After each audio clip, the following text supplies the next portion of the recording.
उत्तराखंड समाचार में आपका स्वागत है। मैं शंकर सिंह भाटिया हूं।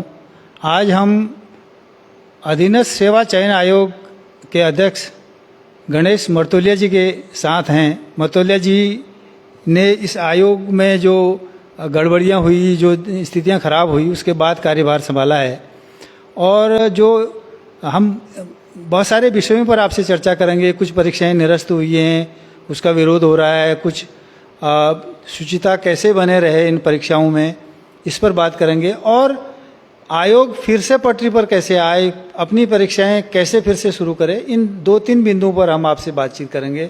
स्वागत है मर्तोलिया जी। जी नमस्कार, आपका बहुत बहुत धन्यवाद। आपसे पहला सवाल ये है कि 3 परीक्षाएं निरस्त की गई हैं। एक स्नातक स्तरीय परीक्षा है, दूसरा वन दरोगा और तीसरा सचिवालय की जो परीक्षा है उस गार्ड की। इन 3 परीक्षाओं को निरस्त किया गया है। इसको लेकर कुछ बच्चे विरोध में उतरे हैं, बहुत सारी चीज़ें सामने आ रही हैं। आपका क्या कहना है? क्योंकि उनमें से बहुत सारे बच्चों का ये कहना है कि यदि हम क्वालिफाई कर चुके हैं, हमसे वायदा भी किया गया था कि हमको परेशान नहीं किया जाएगा, जो हम डिजर्व करते हैं वो हमें दिया जाएगा, और परीक्षाएं निरस्त करने का निर्णय हुआ है। तो ये किस तरह का निर्णय है और इस पर आप क्या कहना चाहेंगे?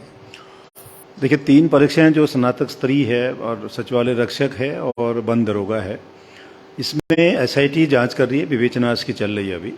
लेकिन तफ्तीश के दौरान काफ़ी चीज़ें हैं जिसमें बच्चे किन ने नकल की, कैसे नकल की, ये सब चीज़ें उसमें आ रही हैं। और मेरा ये मानना है कि जब तक फुल प्रूफ न हो, बिल्कुल क्लियरिटी न हो कि हाँ इन्होंने नकल की, इनको नकल नहीं की, तब तो इस पर विचार हो सकता है। लेकिन इन बच्चों को जिनने नकल की, जिन्होंने नकल कराई या परीक्षा से पहले उनको पेपर दिया, उनको सेग्रीगेट करना, उनको पृथक करना बहुत आसान काम नहीं है और न ये पॉसिबल है, न संभावना है इसकी, न स्टेवर कर पाएगी, न हम लोग कर पाएंगे। और मेरा ये मानना है कि अगर किसी भी एग्ज़ाम की प्योरिटी अगर ख़त्म हो गई, शुद्धता ख़त्म हो गई, शुचिता ख़त्म हो गई, ऐसे स्थिति में बेहतर विकल्प यही हो सकता है कि हम बच्चों के दोबारा एग्ज़ाम कराएं। हमारे पास 2 विकल्प हो सकते थे कि हम एक तो फ्रेश इसका विज्ञप्ति निकालें और दूसरा ये हो सकता था कि हम इन्हीं बच्चों के दोबारा एग्ज़ाम कराएं। फ्रेश करने में एज की हो सकता है, किसी के एज का दिक्कत आए, किसी को प्रॉब्लम आए, तो इसलिए बेहतर हमने जो सोचा कि इन बच्चों के ही दोबारा एग्ज़ाम हम कराएं। मेरा ये भी मानना है कि जिन बच्चों जो बच्चों ने मेहनत किया, जो मेधावी हैं, जो मेहनती हैं, जिन्हें अपने मेहनत के बल जो परीक्षा पा के फिर पास करोगे आप, ऐसा नहीं है कि साहब आप पास नहीं कर पाओगे, बिल्कुल मेहनत करोगे तो करेंगे। मेरा सभी से ये अनुरोध है कि आप इन सब आंदोलनों को छोड़ें आप, और मार्च में हमको एग्ज़ाम कराना है, अपने एग्ज़ाम की तैयारी आप करें। आपने मेहनत की होगी, आपने शॉर्टकट मेथड नहीं अपनाया होगा, फिर सफल होंगे, ये मुझे ऐसा लगता है। इसमें एक चीज़ बहुत कुछ संदिग्ध ऐसा लगता है कि 138 बच्चों, ये बताया गया कि 138 ने नकल करी। ये क्लियर है ये आंकड़ा, या फिर ये और भी दूसरे लोग हैं जो इसके अतिरिक्त भी और लोग हैं जो नकल के जिनमें संभावना बनती है कि इन्होंने नकल करी होगी, इस तरह की संभावना बनती है? नहीं, ऐसा कोई 138 ऐसा नहीं है। हर एग्ज़ाम की अलग अलग संख्याएँ आ रही हैं, कुछ कंफर्म है, कुछ को वेरिफिकेशन चल रहा है अभी, कुछ को एड्रेस नहीं मालूम है। ये बिल्कुल, अगर 138 बच्चे कंफर्म हो गए होते तो फिर इसमें सेग्रीगेशन करने में कोई दिक्कत नहीं होती, लेकिन ऐसा नहीं है। इसमें संदिग्ध काफ़ी है, संदिग्धता काफ़ी है, और इसमें कंफर्म होने के साथ संदिग्ध बच्चे जिनकी पूछताछ पुलिस कर रही है अभी, वो भी बहुत हैं। और इसलिए नहीं संभव है कि हम इतने नकल की, इतने नहीं की, कितने और करेंगे, कितने नहीं करेंगे, ये संख्या निर्धारित करना बहुत मुश्किल है। इसलिए इस एग्ज़ाम की प्योरिटी नहीं सुनिश्चित हो सकती। अगर एक बच्चा भी, 2 बच्चे भी अगर नकल करके भर्ती हो गए तो हमारे सिस्टम के लिए, हमारे गवर्नमेंट के लिए, सब के लिए, क्योंकि बहुत बड़ा नुकसान है। क्योंकि एक आदमी अगर भर्ती होगा, 60 साल तक उसको नौकरी करनी है, उसको डिलीवरी करनी है, गवर्नमेंट के रूल्स को, उनके कानून को, उनके पॉलिसीज़ को इम्प्लीमेंट कराना है। तो इसलिए एग्ज़ाम में बिल्कुल क्लियर होना चाहिए कि किसी तरह से कहीं पर भी उसकी शुचिता प्रभावित ना हुई हो, उसकी पारदर्शिता प्रभावित न हुई हो, तभी इस एग्ज़ाम को हमको डिक्लेयर करना चाहिए, अदरवाइज नहीं। ये जो 3 परीक्षाएं हैं, 3 परीक्षाओं को लेकर एक ही साथ इनकी परीक्षा होगी मार्च में, या किस तरह की चीज़ें फाइनल हुई? एक साथ तो नहीं हो सकती क्योंकि सबका अलग अलग सिलेबस है। मतलब थोड़े थोड़े दिन के एक एग्ज़ाम खत्म, दूसरा शुरू करेंगे। मतलब मार्च में हम लोग कोशिश करेंगे तीनों एग्ज़ाम खत्म पूरे हो जाए हमारे। ये तो क्लियर हो गया कि एक जो इनको भी खुद परीक्षार्थियों को खुद भी मानना चाहिए कि यदि कुछ लोगों ने क्वालिफाई किया है, उनको केवल अपनी चिंता है। निश्चित रूप से चिंता हर व्यक्ति को अपनी होती है।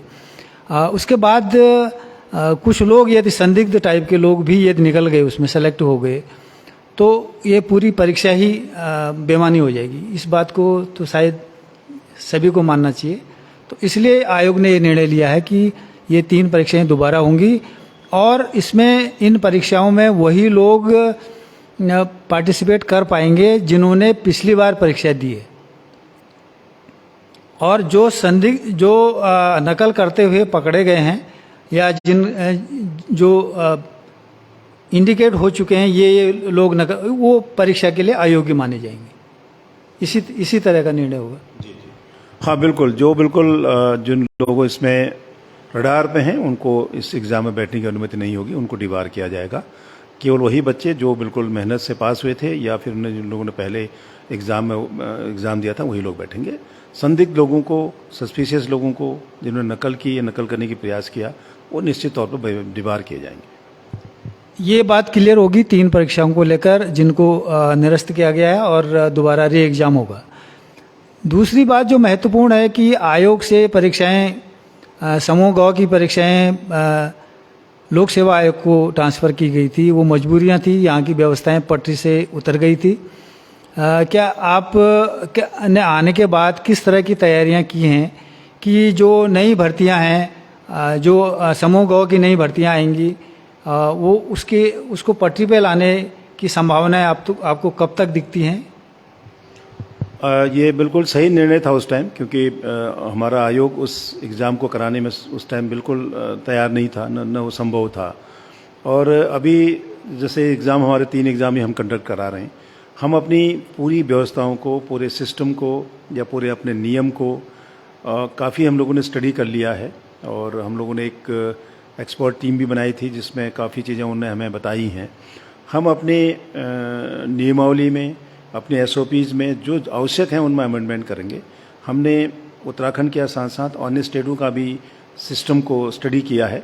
जो उनकी अच्छी प्रैक्टिसेस हैं उनको हम अडॉप्ट करेंगे और एक नई नियमावली के साथ गवर्नमेंट में जाएंगे हम लोग, और एक बेहतर व्यवस्था करके, बेहतर एग्ज़ाम करा करके कोशिश होगी ताकि भविष्य में जो हम एग्ज़ाम कराएं उसमें किसी तरह का शुचिता का प्रश्न न हो, पारदर्शिता पूरी तरह रहे और लोग शॉर्टकट के माध्यम से भर्ती होने की कोशिश ना करें। इसके लिए पूरा प्रयास, पूरा कमीशन इसके लिए प्रतिबद्ध है। जो एक आयोग की तरफ से पिछली बार सुझाव गया था कि पहले एक प्राथमिक परीक्षा होगी, उसके बाद मुख्य परीक्षा होगी, फिर इस तरह से चरणबद्ध तरीके से जो लोक सेवा आयोग में जिस तरह से परीक्षाएं होती हैं, क्या इस पर भी विचार किया जा रहा है? हाँ, गवर्नमेंट में प्री एग्ज़ाम और मेन एग्ज़ाम करने का प्रस्ताव हमारा पेंडिंग है।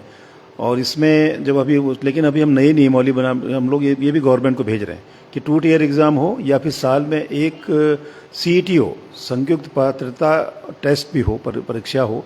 वो उससे फ़ायदा क्या होगा कि मेन एग्ज़ाम में संख्या कम हो जाएगी, उससे उसका सुपरविज़न और बेहतर परीक्षण और बेहतर हो सकता है। ये है हमारे उसमें कि हम भी 2 टियर एग्ज़ाम कराएं या CET कराएं। पिछली बार जब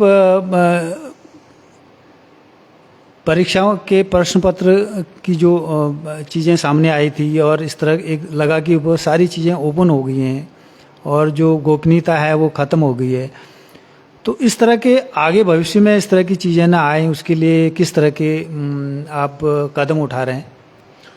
देखिए, कुछ चीज़ें ऐसी हैं जो बहुत ही गोपनीय होती हैं, उसके बारे में तो हम चर्चा आपसे नहीं करेंगे, लेकिन हमारी पूरी कोशिश होगी कि हमारी गोपनीयता, हमारी शुचिता, हमारी पारदर्शिता बहुत अच्छी हो। इसका हम पूरा प्रयास करेंगे। जी, बहुत धन्यवाद मर्तुल्या जी बातचीत करने के लिए हमसे। और हमें आशा है कि अधीनस्थ सेवा चयन आयोग अपने कर्तव्य का पालन करते हुए और आगे की परीक्षाएं कंडक्ट करेगा, क्योंकि लोक सेवा आयोग एक ऐसी व्यवस्था के तहत समूह ग की परीक्षाएं कर रहा है जो मजबूरन उसको करना पड़ रहा है, उस पर एक्स्ट्रा बर्डन दिया गया है। आयोग खुद अपनी परीक्षाएं करेगा। हालांकि कुछ नेताओं ने ये भी कहा है कि आयोग को भंग कर दिया जाना चाहिए। भंग कर देना मुझे नहीं लगता कि कोई नतीजा लेकर आएगा, क्योंकि आयोग यदि राज्य स्तर पर अपने राज्य के लोगों को भर्ती करना है तो आयोग के इसी स्तर के आयोग कोई होगा। लोक सेवा आयोग हर परीक्षा कंडक्ट नहीं कर सकता है, समूह ग की परीक्षाएं अपना आयोग ही करेगा। इसलिए हम आशा करते हैं कि आयोग जो अपने रास्ते से भटक गया था वो रास्ते पर आएगा और राज्य के युवाओं को नौकरियों के क्षेत्र में एक नया राह दिखाएगा। बहुत बहुत धन्यवाद। नमस्कार।